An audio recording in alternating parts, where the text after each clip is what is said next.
Hello everyone. Shri गणेशाय नमः। श्री जानकी वल्लभाय नमः। श्री रामचरितमानस किष्किंधा कांड की चौपाई संपूर्ण हिंदी में अर्थ सहित।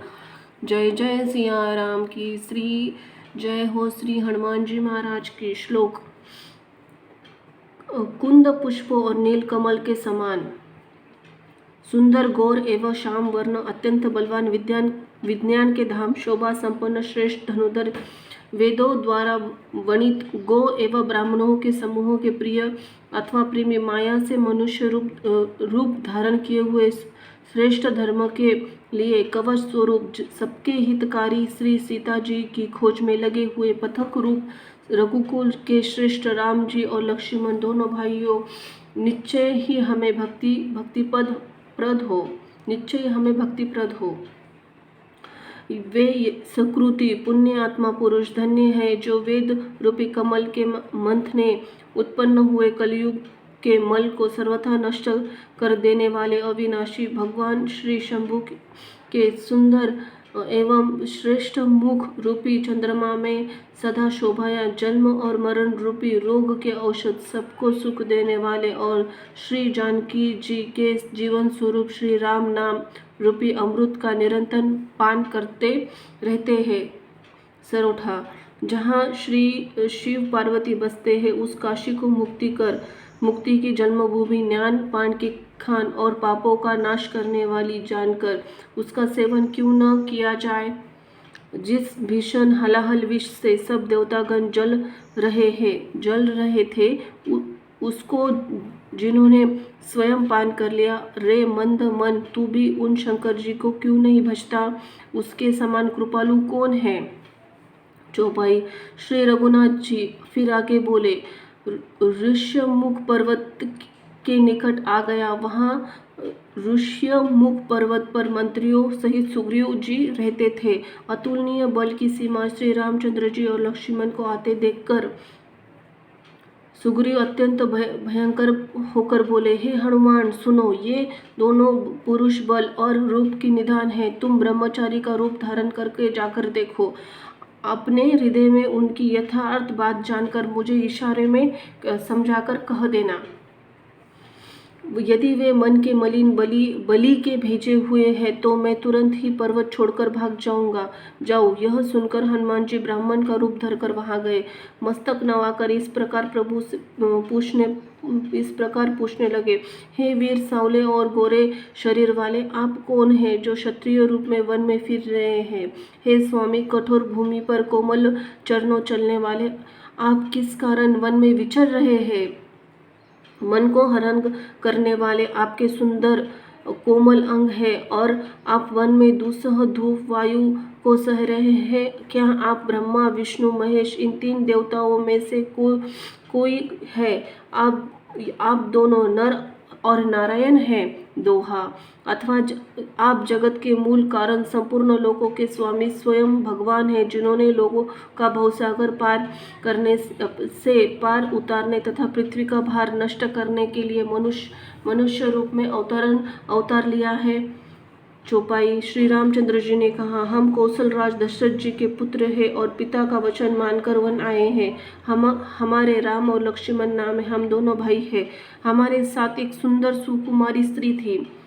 यहाँ वन में राक्षस ने मेरी पत्नी जानकी को हर लिया है। हे ब्राह्मण, हम उसे ही खोजते फिरते हैं। हमें तो अपना चरित्र कहा सुनाया। अब हे ब्राह्मण, अपनी कथा समझ कर कहिए। प्रभु को पहचान कर हनुमान जी ने उनके चरण पकड़कर पृथ्वी पर गिर पड़े। उन्हें साक्षात दंडवत प्रणाम किया। शिव जी कहते हैं, हे पार्वती, वह सुख का वर्णन नहीं किया जा सकता। शरीर पुलकित हो रहा है, मुख से वचन नहीं निकलता। प्रभु के सुंदर वेश की रचना देख रहे हैं। फिर धीरज धरकर स्तुति की। अपने नाथ को पहचान लेने में हृदय में हर्ष हो रहा है। फिर हनुमान जी ने कहा, हे स्वामी, मैंने जो पूछा वह पूछना तो मेरा न्याय था। वर्षों के बाद आपको देखा, फिर वह तपस्वी वेश में। मेरी वानरी बुद्धि इसमें मैं तो आपको पहचान न सका और अपनी परिस्थिति के अनुसार मैंने आपसे पूछा, परंतु आप मनुष्य की तरह कैसे पूछ रहे हैं?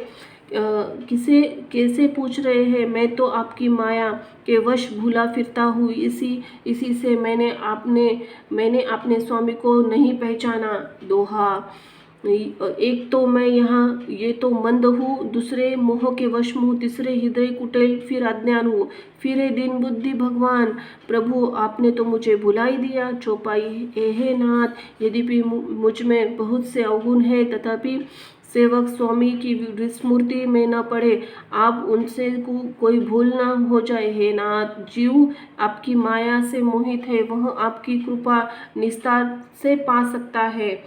उस पर हे रघुवीर, मैं आपकी दुहाई शपथ करके कहता हूँ कि मैं भजन के साथ भजन साधन कुछ भी नहीं जानता। सेवक स्वामी के और पुत्र माता के भरोसे निश्चित रहता हूँ। प्रभु के सेवक पालन पोषण करते ही बनता है और करना ही पड़ता है। ऐसा कहकर हनुमान जी कुलाकर प्रभु के चरणों पर गिर पड़े। उन्होंने अपना असली शरीर प्रकट किया, उन्होंने हृदय में प्रेम छा गया। तब फिर श्री रघुनाथ जी ने उन्हें उठाकर हृदय से लगा लिया और अपने नेत्रों से जल सिंचकर शीतल किया। फिर कहा, हे कपि सुनो, मन में ग्लानि मत मानना, मन छोटा न करना। तुम मुझे लक्ष्मण से भी दुने प्रिय हो। सब कोई मुझे समदर्शी कहते हैं, मेरे लिए कोई भी न प्रिय नहीं है न अप्रिय। मेरे लिए न कोई प्रिय है और न अप्रिय, पर मुझे सेवक प्रिय है, क्योंकि वह अनन्य गति होता है, मुझे छोड़कर उसको दूसरा कोई सहारा नहीं होता।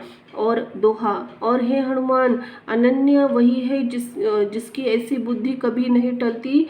मैं सेवक हूँ और यह चराचर जड़ चेतन जगत मेरे स्वामी भगवान का रूप है। चौपाई, स्वामी के अनुकूल प्रसन्न देखकर पवन कुमार हनुमान जी हृदय में हर्ष छा गया। उसके और उनके सब दुख जाते रहे। उन्होंने कहा, हे नाथ, इस पर्वत पर वानर राज सुग्रीव रहते हैं, वह आपका दास है। हे नाथ, आप उनसे मित्रता कीजिए और उसे दीन जानकर निर्भय कर दीजिए। वह सीता जी की खोज करवाएगा और जहाँ तहाँ करोड़ों वानरों को भेजेगा। इस प्रकार सब बातें सुनकर हनुमान जी ने श्री लक्ष्मण और श्री राम जी को दोनों जनों को पीठ पर चढ़ा लिया। तब सुग्रीव ने श्री रामचंद्र जी को देखा तो अपने जन्म में अत्यंत धन्य समझा। सुग्रीव ने चरणों में मस्तक नवाकर आदर सहित मिले। श्री रघुनाथ जी भी छोटे भाई सहित उनसे गले मिले। सुग्रीव मन में इस प्रकार सोचते हैं कि विधाता, क्या ये मुझसे प्रीति करेंगे?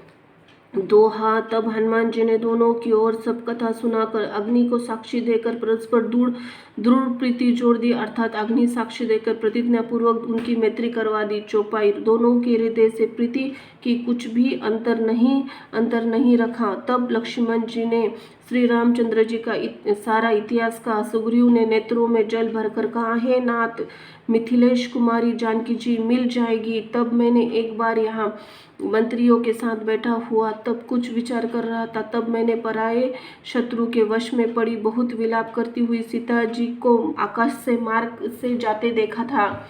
हमें देखकर उन्होंने राम राम राम पुकार कर वस्त्र गिरा दिया। श्री रामचंद्र जी ने उसे मांगा, तब सुग्रीव जी ने उन्हें तुरंत ही दे दिया। वस्त्र को हृदय से लगाकर श्री रामचंद्र जी ने बहुत ही सोच किया।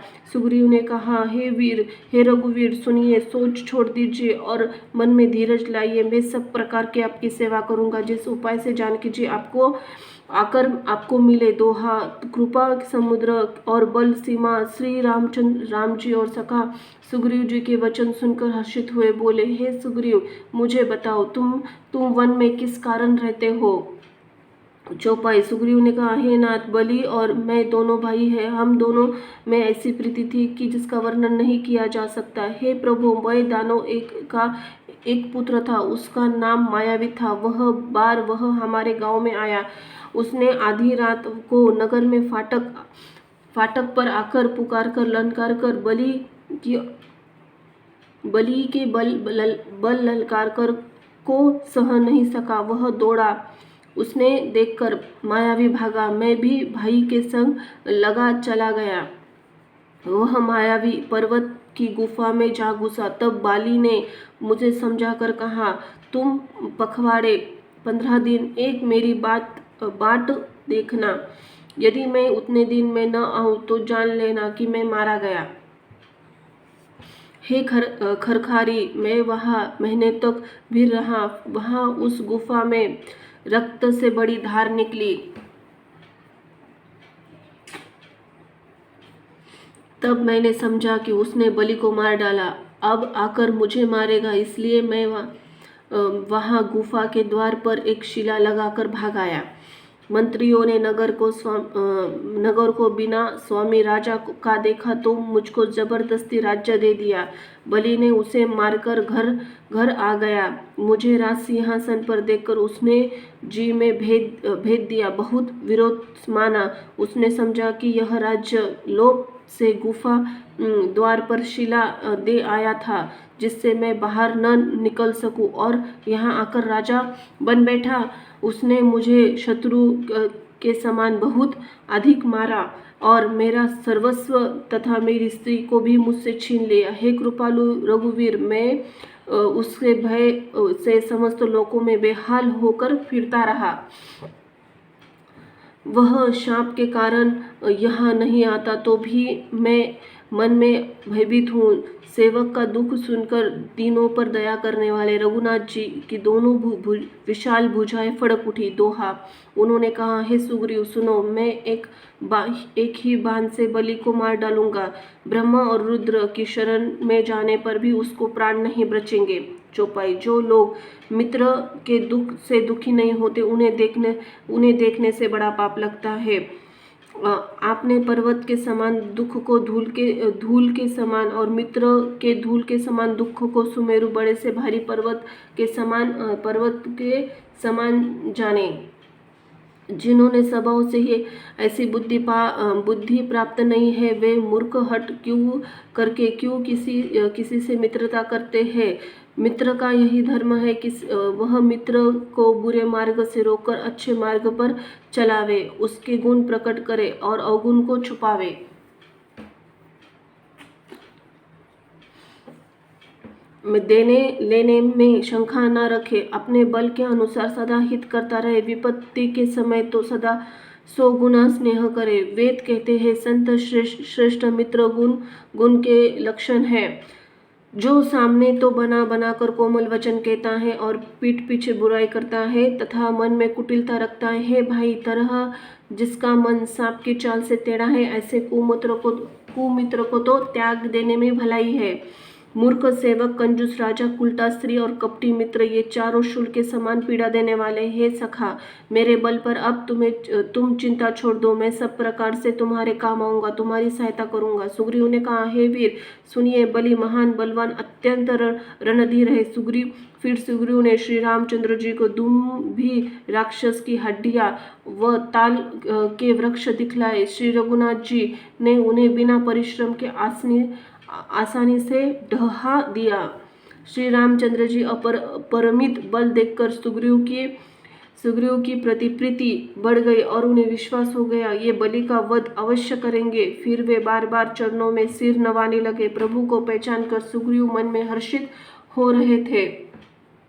जब ज्ञान उत्पन्न हुआ तब वे वचन बोले कि हे नाथ, आपकी कृपा से अब मेरा मन स्थिर हो गया। सुख संपत्ति, परिवार, बड़ाई, बड़पन सबको त्याग कर मैं आपकी सेवा ही करूंगा, क्योंकि आपके चरणों की आराधना करने वाले संत कहते हैं कि ये सब सुख संपदा आदि राम भक्ति के विरोधी है। जगत में जितने भी शत्रु मित्र, सुख दुख आदि द्वंद्व है, सब माया रचित है, परमार्थ वास्तव में नहीं है। हे श्री राम जी, बलि तो मेरा परम हितकारी है, जिसकी कृपा से शोक नाश करने वाले आप मुझे मिले और जिसके साथ अब मैं स्वप्न में भी लड़ाई हो तो जागने पर उसे समझकर मन में संकोच होगा। मैं स्वप्न में भी उससे क्यों लड़ा। हे प्रभु, आप तो इस प्रकार कृपा कीजिए कि सब छोड़कर दिन रात मैं आपका भजन करूं। सुग्रीव की वैराग युक्त वाणी सुनकर, उसके क्षणिक वैराग्य को देखकर हाथ में धनुष धारण करने वाले श्री रामचंद्र जी मुस्कुराकर बोले, तुमने कुछ कहा है वही सत्य है, परंतु हे सखा, मेरा वचन मिथ्या नहीं होता, अर्थात बलि मारा जाएगा, तुम्हें राज्य मिलेगा। काकशुंडी जी कहते हैं, हे पक्षियों के राजा, गरुड़, नट मदारी के बंदर, तरह कि श्री रामचंद्र जी को नचाते हैं। वेद ऐसा कहते हैं। तदनंतर सुग्रीव को साथ लेकर हाथों में धनुष्य बाण धारण करके श्री रघुनाथ जी चले। तब श्री रघुनाथ जी ने सुग्रीव को बाली के पास भेजा। वह श्री रामचंद्र जी का बल पाकर बलि के निकट जाकर गरजा। बलि सुनते ही क्रोध में भरकर वेग से दौड़ा। उसकी स्त्री तारा ने चरण पकड़कर उसे समझाया, हे नाथ सुनिए, सुग्रीव जैसे मिले हैं वे दोनों भाई तेज और बल की सीमा है। वे कौशलाधीश दशरथ जी के पुत्र राम और लक्ष्मण संग्राम में काल को भी जीत सकते हैं। दोहा। बलि ने कहा, हे भीरु डरपोक प्रिय सुन, श्री रघुनाथ जी समदर्शी है तो कदाचित वे मुझे मारेंगे ही तो मैं सनाथ हो जाऊंगा, परमानंद को पा जाऊंगा। चौपाई। ऐसा कहकर वह महान अभिमानी बाली सुग्रीव को तिनके के समान जानकर चला। दोनों भिड़ गए। बलि ने सुग्रीव को बहुत धमकाया और घूसा मारकर बड़े जोर से गरजा। तब सुग्रीव व्याकुल होकर घूसे की चोट से वज्र के समान लगी। सुग्रीव ने आकर कहा, हे कृपालु रघुवीर, मैंने आपसे कहा था कि बलि मेरा भाई नहीं है, काल है। श्री रामचंद्र जी ने कहा, तुम दोनों भाइयों एक सा ही रूप है, इसी भ्रम से मैंने उसको नहीं मारा। फिर श्री रामचंद्र जी ने सुग्रीव के शरीर के हाथों को स्पर्श किया, जिसका शरीर वज्र के समान हो गया था और सारी पीड़ा जाती रही। तब श्री रामचंद्र जी ने सुग्रीव के गले में फूलों की माला डालकर दी और फिर उसे बड़ा भारी बल देकर भेजा। दोनों में पुनः प्रकार से युद्ध हुआ। श्री रघुनाथ जी वृक्ष की आड़ से देख रहे थे। दोहा। सुग्रीव ने बहुत छल किए, परंतु अंत समय भय मानकर हृदय से हार मान गया। तब श्री रामचंद्र जी ने बाली के हृदय में बाण मारा। चौपाई। बाण लगते ही बाली व्याकुल होकर पृथ्वी पर गिर पड़ा, किंतु प्रभु श्री रामचंद्र जी को आगे देखकर वह फिर उठा। भगवान का श्याम शरीर है, सिर पर जटा बनी है, लाल नेत्र है, बाल लिए है और धनुष्य चढ़ाए है। बलि ने बार बार भगवान की ओर देखकर चित्त को उनके चरणों में लगा दिया। प्रभु को पहचान कर उसने अपना जन्म सफल माना। उसके हृदय में प्रीति थी, मुख पर कठोर वचन थे। वह श्री रामचंद्र जी के आकर बोला, हे गोसावी, आपने धर्म की रक्षा के लिए अवतार लिया है, मुझे व्याध की तरह छिपकर मारा। मैं बैरी सुग्रीव को प्यारा, हे नाथ, किस दोष से आपने मुझे मारा। श्री रामचंद्र जी ने कहा, हे मूर्ख सुन, छोटे भाई की स्त्री, बहन, पुत्री और स्त्री कन्या ये चारों समान है। इनको जो कोई बुरी दृष्टि से देखता है उसे मारने में कुछ भी पाप नहीं होता। हे मूढ़, तुझे अत्यंत अभिमान है, तूने अपनी स्त्री की सीख का भी कान और ध्यान नहीं दिया। सुग्रीव को मेरी भुजाओं का बल आश्रय जानकर भी, अरे अधम अभिमानी, तूने उसको मारना चाहा। दोहा। बाली ने कहा, हे राम जी सुनिए, आप से मेरी चतुराई नहीं चल सकती। हे प्रभु, अंतकाल में आपकी गति शरण पाकर मैं अब पापी भी नहीं रहा। चौपाई। बलि की अत्यंत कोमल वाणी सुनकर श्री रामचंद्र जी ने उसके सिर पर अपने हाथ से स्पर्श किया। कहा, मैं तुम्हारे शरीर को अचल कर दूं, तुम प्राणों को रखो। बलि ने कहा, हे कृपाधान सुनिए, मुनिगण जन्म जन्म प्रत्येक जन्म अनेक प्रकार की साधना करते हैं, फिर अंत काल में राम नहीं आता, मुख से राम नहीं आता, उनके मुख से राम राम नहीं निकलता, जिनके नाम के बल से ही शंकर जी काशी में सबको समान रूप से अविनाशी गति को मुक्ति देते हैं, वह श्री राम जी स्वयं मेरे नेत्रों के सामने आ गए। हे प्रभु, ऐसा संयोग क्यों फिर कभी बन पड़ेगा। छंद। श्रुतियों नेति कहकर जिनका गुणगान करते रहती है, प्राण मन को जीतकर एवं इंद्रियों विषयों का रस सर्वथा निरस मानकर मुनिगण ध्यान में जिनकी क्वचित भी झलक पाते हैं, वे ही प्रभु श्री राम साक्षात मेरे सामने प्रकट है। आपने मुझे अत्यंत अभिमानवश जानकर यह कहा कि तुम शरीर रख लो, परंतु ऐसा मूर्ख कौन होगा जो हठपूर्वक कल्पवृक्ष को काटकर उससे बबूर के बाढ़ लगाएगा। अर्थात पूर्ण काम बना देना आपको छोड़कर आपसे इस नश्वर शरीर की रक्षा चाहेगा।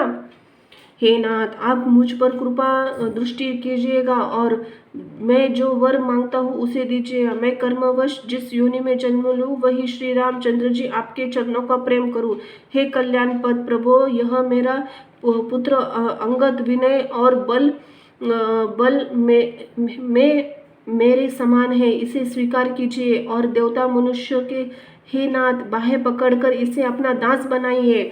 दोहा। श्री रामचंद्र जी के चरणों में दृढ़ प्रीति बाली ने शरीर को वैसे आसानी से त्याग दिया जैसे हाथी अपने गले से फूलों की माला का गिरना न जाने। चौपाई। श्री रामचंद्र जी ने बलि को अपने परम धाम को भेज दिया। नगर के सब लोग व्याकुल होकर दौड़े। बाली की स्त्री तारा अनेकों प्रकार से विलाप करने लगी। उसके बाल बिखरे हुए, देह की संभाल नहीं है। तारा को व्याकुल हुए देखकर श्री रघुराज जी ने उसे ज्ञान दिया, उसकी माया अज्ञान हार ली। उन्होंने कहा, पृथ्वी जल अग्नि आकाश वायु इन 5 तत्वों से यह अत्यंत अधम शरीर रच गया है। वह शरीर तो प्रत्यक्ष तुम्हारे सामने ही सोया हुआ है और जीव नित्य है। तुम किसके लिए रो रही हो। जब ज्ञान उत्पन्न हो गया तब भगवान के चरणों में लगी। उसने परम भक्ति का वर मांग लिया। शिवजी कहते हैं, हे उमा, स्वामी श्री रामचंद्र जी सबको कठपुतली की तरह नचाते हैं। तदनंतर श्री रामचंद्र जी ने सुग्रीव को आज्ञा दी। सुग्रीव ने विधिपूर्वक बलि का सब मृतक कर्म किया। तब श्री रामचंद्र जी ने छोटे भाई लक्ष्मण को समझाकर कहा, तुम जाकर सुग्रीव को राज्य दे दो। श्री रघुनाथ जी ने प्रेरणा आज्ञा से सब लोग श्री रघुनाथ जी के चरणों में मस्तक नवाकर चले। दोहा। लक्ष्मण जी ने तुरंत ही सब नगरवासियों और ब्राह्मणों के समाज को बुला लिया। उसके सामने सुग्रीव को राज्य और अंगद को युवराज पद दे दिया। चौपाई। हे पार्वती, जगत में श्री राम जी के समान हित करने वाली गुरु पिता माता और बंधु के स्वामी कोई नहीं। देवता मनुष्य और मुनि सब यही रीति स्वार्थ के लिए सब प्रीति करते हैं। जो सुग्रीव दिन रात बलि से व्याकुल रहता था, जिसके शरीर में बहुत से घाव हो गए थे, जिसकी छाती चिंता से मारे जल रही थी, उस सुग्रीव ने उन वानरों के राजा बना दिया। श्री रामचंद्र जी का स्वभाव अत्यंत कृपालु है। जो लोग जानते हुए भी प्रभु को त्याग देते हैं वे क्यों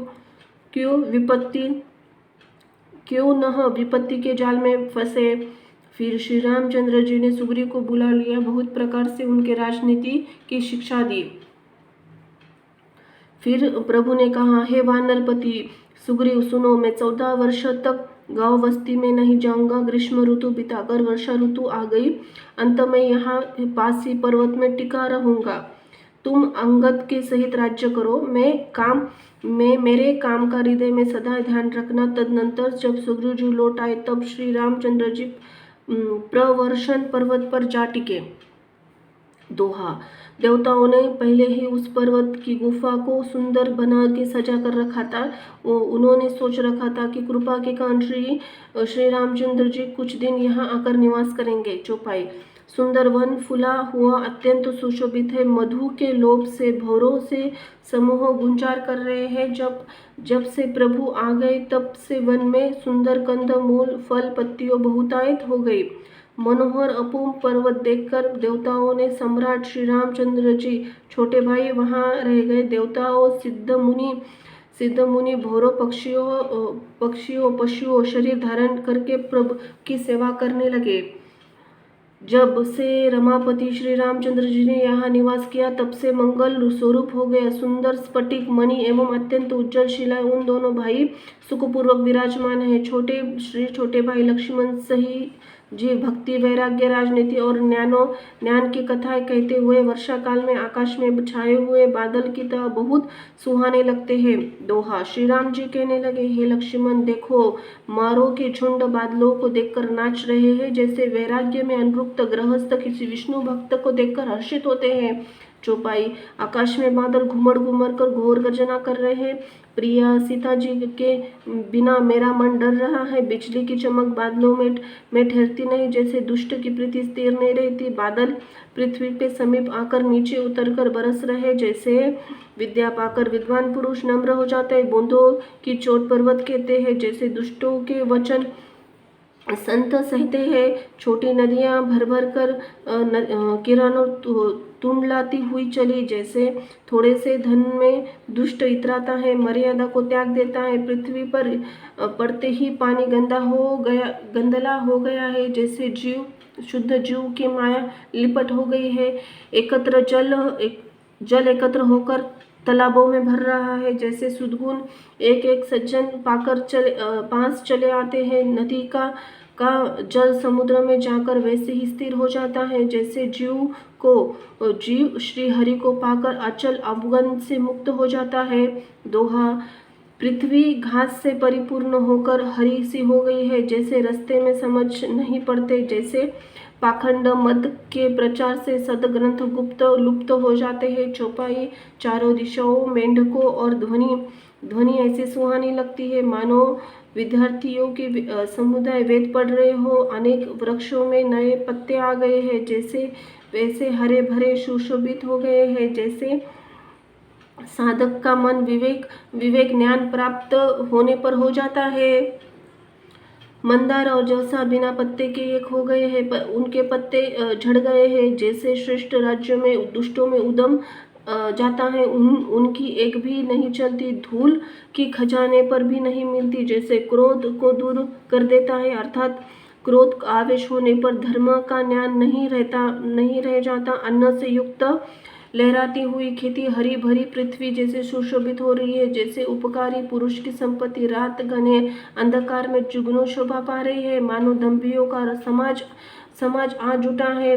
भारी वर्षा से खेती की कुटिया फूटी चली है, जैसे स्वातंत्र्य होने से स्त्रियां बिगड़ जाती है। चतुर किसान खेरों से निराह रहा है, उनमें घास आदि निकाल कर फेंक रहे, जैसे विद्वान लोग मोह मंद का मान का त्याग कर देते हैं। चक्रवात पक्षी दिखाई नहीं दे रहे हैं, जैसे कलयुग को धर्म भाग जाते हैं।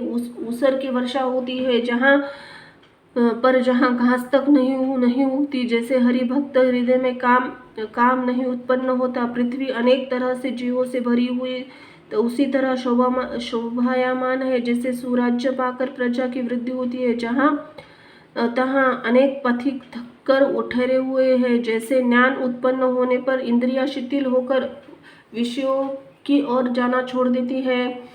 दोहा, कभी कभी वायु बड़े जोर से चलने लगते हैं, जिससे बादल जहाँ तहाँ गायब हो जाते हैं, जैसे कुपुत्र से उत्पन्न होने कुल के उत्तम धर्म श्रेष्ठ आचरण नष्ट हो जाते हैं। कभी बादलों के कारण दिन में घोर अंधकार छा जाता है और कभी सूर्य प्रकट हो जाते हैं, ऐसे कुसंग जानकर नष्ट हो जाता है।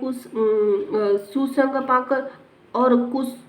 पाकर उत्पन्न हो जाता है। चौपाई, हे लक्ष्मण देखो, वर्षा बीत गई और परम सुंदर शरद ऋतु आ गए। फूले हुए घास से सारी पृथ्वी छा गई, मानो वर्षा ऋतु ने घास रूपी सफेद बालों के रूप में अपना बुढ़ापा प्रकट किया है।